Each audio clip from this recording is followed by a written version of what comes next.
بسم الله وعلى بركة الله نبدأ. تم هذا التصوير في منزل السيد أبو علي قرية الحجاج، وهذا الاختراع من قبل الأستاذ علي صالح. وكما ترون توزيعة شاي بطريقة ميكانيكية بدون جهد عضلي وبدون تكلفة.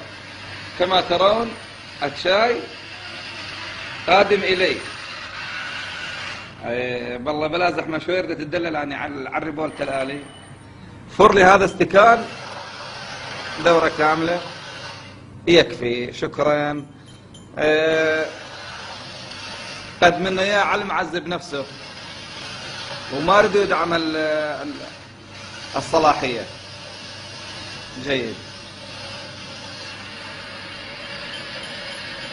كثير من الناس اعزلت من اهاليته بسبب توزيعة شاي.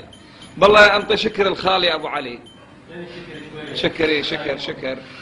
شاي مر، هذا الواحد يقدر يعني يتدلل على المعذب لان ما يبذل جهد. كما ترون الشكر قادم الى الخال العزيز ابو علي. خال لا تطمع بالشكر، حيل شويه، خلي لي شويه. شكرا.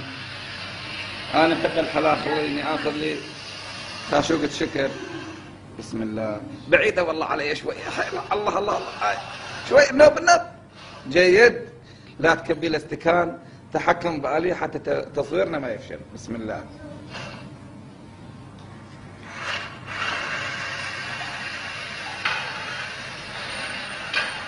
هذا آخر ما توصل إليه جبور في عملية توزيع الشاي، ونشكركم.